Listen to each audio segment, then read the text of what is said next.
여러분들 안녕하십니까. 조철 박사의 통통통입니다. 자, 지난 시간에 손정희 소프트뱅크 회장 얘기에 이어서 지금 소프트뱅크가 잘 벌 때는 50조 원을 버는 회사가 또 이제 2021년 결산은 지금 17조 원 손실이 나타났습니다. 그래서 소프트뱅크 손정희 회장도 올해는 여기는 이제 결산이 3월 결산입니다. 그래서 이제 올해는 2022년도 회계연도에는 공격 경영보다는 어떤 방어하는 경영. 그래서 이제 일부에서는 이제 소프트뱅크 너무 투자하다가 포트폴리오가 지금 망가지지 않았냐, 위기 상황 아니냐, 이런 내용들도 좀 많이 나오고 있습니다. 그래서 한번 이 내용, 물론 이제 쿠팡하고도 많이 연관돼 있죠. 그래서 이제 뒷부분에 최고의 주주 35% 이상을 갖고 있는 지금 한 20%는 매각했을 거예요. 소프트뱅크 비전 펀드 이 내용 포함해서 종합적으로 한번 살펴보겠습니다. 자, 기업인, 특히 이제 창업자들은 성향이 여러 가지가 있습니다. 항상 저도 이제 많은 기업인들을 뭐 이렇게 하면 한 300개 기업은 들어갔네요. 다양한 기업인들, CEO들을 보면요, 자기가 말한 거에 대해서 의사결정을 하면서 끝까지 비즈니스 마인드 가져가는 CEO가 있는가 하면 중간중간에 의사결정이 왔다리 갔다는 기업이 있어요. 근데 뭐 어느 게 정답이라고 할 수는 없어요. 기업의 규모나 CEO의 성향. 그래서 이제 이런 얘기 있지 않습니까?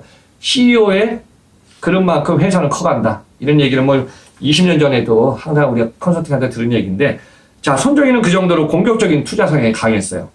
그래서 소프트뱅크에 갖고 있는데, 자, 올해 안 좋은 상황 제가 다 요인 얘기. 첫째, 아마 박 PD님도 공감하면 맞다고 해주세요. 자, 코로나19 영향이 2020년에 왔잖아요. 네. 21년 왔잖아요. 네. 근데 올해는 뭐예요? 팬데믹의 엔데믹을 갖고 있죠. 네.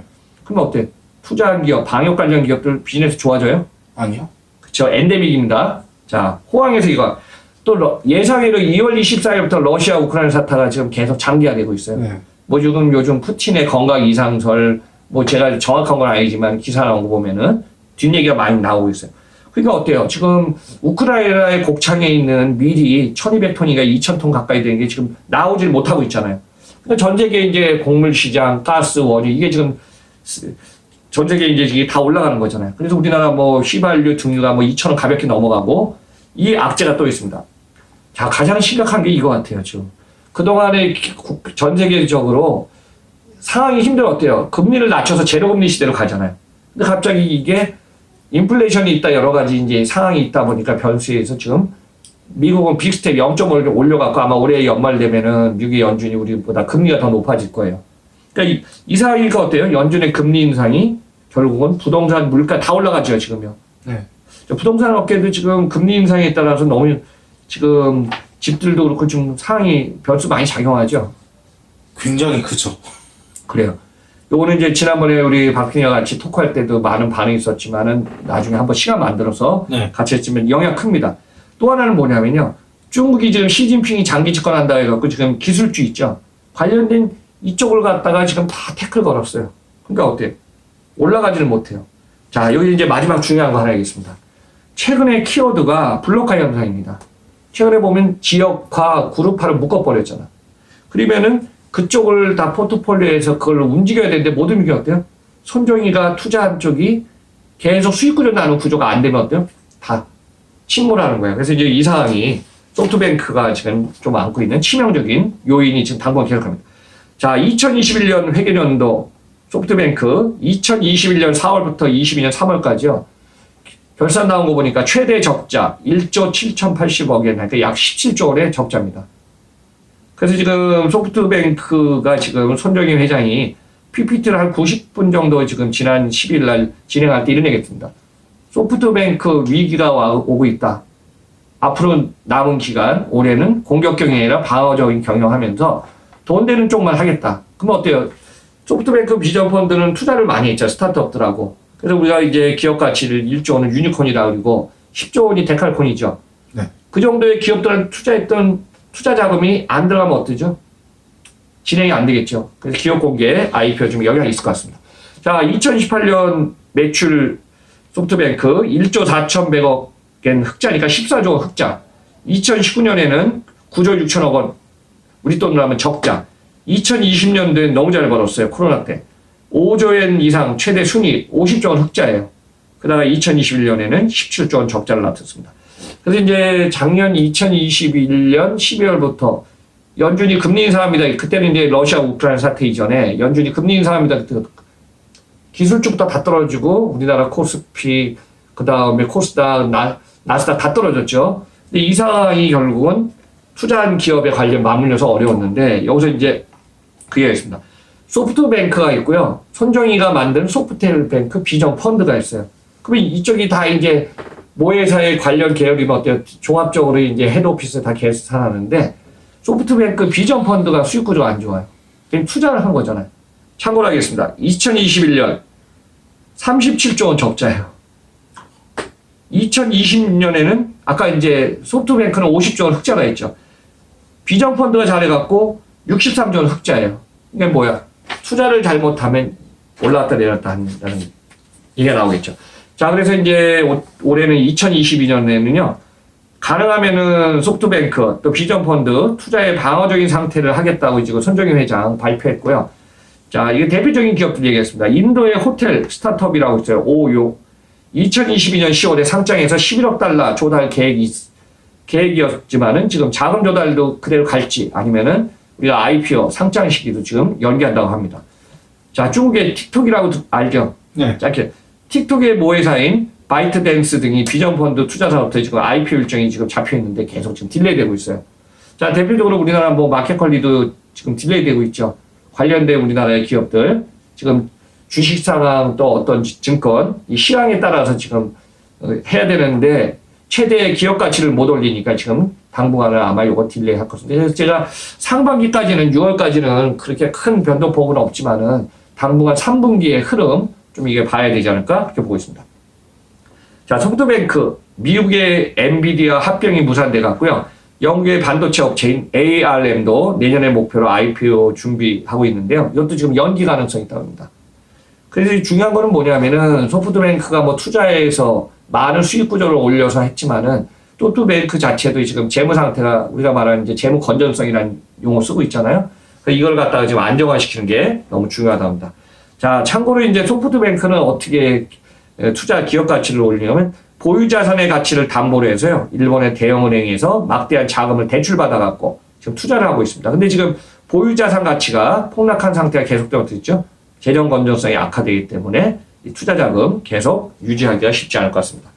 그래서 손정희 회장이 2017년에 비전 펀드 1호 1,000억 달러 129조 원을 조성했고요. 2019년에 비전 펀드 2호 1,000억 달러 129조 원 조성해갖고 계속 지금 다양하게 투자를 했는데 제가 아까 방금 전에 설명드렸던 블록화 현상 지역별로 그룹별로 지금 재편되다 보니까 손정희의 뭐 옛날에 이제 인도의 스냅딜, 대만의 회사, 미국의 회사 뭐 다 포트폴리오라는 게 그렇지는 아까 얘기했던 뭐죠? 투자회사에 있었죠.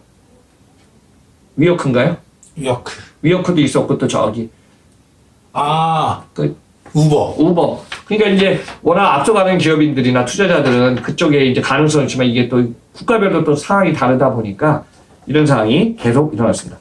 그래서 지금 제가 손정희 회장을 보니까요, 참 시대의 오피니언 리더로서 참 선구자 역할을 잘해서 기업의 가치나 투자 가치를 많이 올린 것 같아요. 한번 정리해 보겠습니다. 지금까지 1980년대 컴퓨터 시대가 온다 적중했어요. 소프트웨어, 하드웨어에서 소프트웨어 만들었어요. 자, 인터넷 무선 통신, 지난 시간에 했지만 90년대, 일본의 브로드밴드 시대 90년대 말 2000년대 지금 그냥 확산시켰어요. 대표적으로 또 야구 구단도 갖고 있죠. 소프트뱅크 전국 네트워크를 확장했죠. 매출 규모도 엄청 많이 커졌어요. 그래서 이제 글로벌에 투자해서 가능성 있는 기업들, 포트폴리오를 잘 했어요. 근데 코로나가 터졌습니다. 돈을 까먹었어. 그 다음에는 어때요? 다시 수익 구조를 2020년에 만들어냈어. 근데 2021년에는 금리 인상, 뭐 악재들이 막 있으니까 전반적으로 그냥 거의 한 기업 가치, 주가 다 떨어지잖아요. 이 영향을 계속 받는 것 같습니다. 그 대표적으로 이제 우리나라의 네이버 하면 라인이라고 들어보셨죠? 라인. 네. 일본에 가 있는 라인. 그 다음에 소프트뱅크가 투자하는 회사 같이 합작사에서 제트 홀딩스라고 그래요. 그래서 지금 이 기업들이 한국의 가상자산 거래소 코팍스라는 기업에 300억 원 규모의 시리즈 B를 투자했다고 합니다. 그래서 이제 이게 아무튼 전 세계적으로 유명한 기업들이 투자 기업들이 투자하면 어때요? 우리가 이제 투자도 시리즈 A, B, C, D 딱 단계가 있는데요. 거기에 따라서 투자 금액에 따라서 기업의 평가 가치가 올라가거든요. 근데 소프트뱅크 제트홀딩스의 투자에 따라서 결국은 이 회사에 B투자로 해서 약 3,700억 원의 기업 가치를 인정받았다고 합니다. 코팍스. 그래서 지금 글로벌 가상자산 금융 플랫폼으로 성장하는 기업으로 지금 도약할 걸로 기대를 하고 있습니다. 근데 이제 소프트뱅크가 까먹은 것도 많아요. 이런 게임도. 자, 영국의 반도체 설계 기업 팹리스의 ARM의 중국 자회사인 ARM 차이나. 결국 2년간의 경영 분쟁하다가 차이나가 아니라 중국 정부로 넘어갔어요. 그러니까 어때요? 다 뺏기는 거예요. 그래서 이제 이 사람도 지금 소프트뱅크로서 이제 악재가 되고 있습니다. 그래서 ARM은 손정희 회장이 이끄는 소프트뱅크 산하의 기업인데요.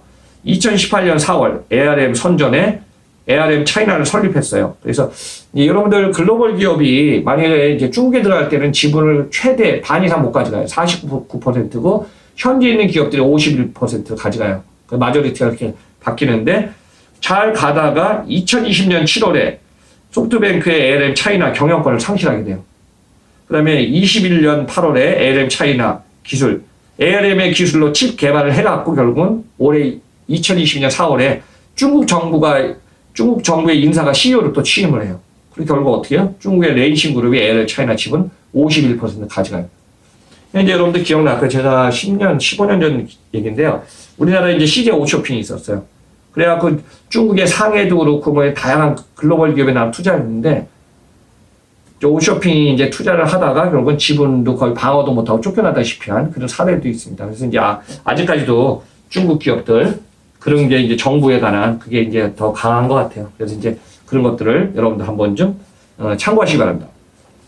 그럼 이제 손정희 같은 기업이 스타트업을 투자를 줄인다면 어때요? 스타트업들이 힘들겠죠. 제가 이렇게 보겠습니다. 자, 쿠팡의 최대 주주 소프트뱅크 비전펀드 35% 지분을 갖고 있었는데 약 5억 주의 지분 중에 지금 두 차례 거쳐서 5천에서 1억 주를 매각했어요. 지금 4억 주가 남아 있습니다. 근데 지금 나머지 주식을 이렇게 가격이 저평가되는데 매각할 수도 없잖아요. 그렇죠? 고민이 많을 거예요. 근데 소프트뱅크가 매각한다면은 쿠팡의 지분 이거 되겠죠. 자, 제가 한번 이렇게 보겠습니다.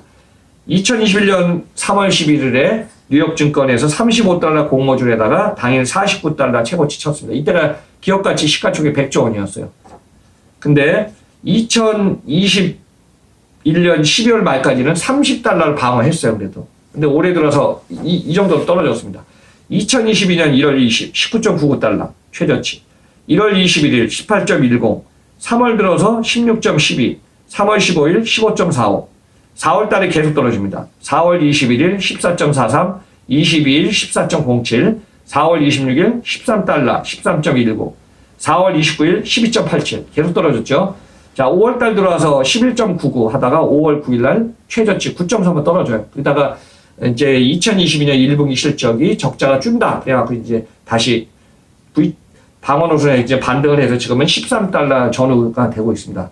제가 이 말씀을 왜 드리냐면요. 최대 주주는 맞지만 최대 주주가 지금 9.35달러에서 지금 13달러인데 더 올라가야 되잖아요. 그래서 모멘텀을 만들지 않은 상황에서는 매각은 안 될 거라고 저는 보고 있어요. 제2대 주주, 제3대 주주는 많이 팔았어요. 그래서 이제 소프트뱅크 비전 펀드에 지분율도 있지만은 이 부분 어떻게 지금 움직임에 따라서 달라질 것 같아요. 물론 이제 9.3에서 13, 14달러인데 더 떨어질 수는 없죠. 자, 마지막으로 이렇게 한번 정리해 보겠습니다. 미국의 스타트업 신규 투자 규모가 2021년 4분기 954억 최고치입니다. 달러 4,100건이다가요. 올해 2022년 1분기에는 707억 달러로 감소세가 지금 계속되고 있습니다. 그거는 전 세계 스타트업들 지금 투자에 대한 것이 여력이 그렇게 좋지 않을 것 같습니다. 한국도 국내 스타트업이 매달 투자하는데 2021년 7월이 2조, 약 3조 원 정도 투자를 받았는데요. 그 이후에는 1조 원까지 떨어지다가 올해 2022년 4월에 또 1조 원까지 회복했다가 5월 중에 지금 한 6천억 정도로 지금 줄고 있습니다. 그래서 이제 투자하는 기업들의 영향에 따라서 스타트업들, 벤처 기업들의 영향. 그래서 요즘 보니까 투자받기가 쉽지 않다는 얘기 많이 나오기 때문에 이상 어떻게 될지 주목해 봐야 될 것 같습니다. 자, 지난 시간과 이번 시간 손정희 회장과 소프트뱅크 비전펀드, 소프트뱅크 그룹에 관한 다양한 얘기 했으니까요. 여러분도 한번 참고해 보시기 바랍니다. 조철 박사 통통통 매주 일요일 또는 월요일 날 진행됩니다. 여러분들 항상 시청해주신 청취에 감사드립니다. 다음 방송에서 뵙겠습니다.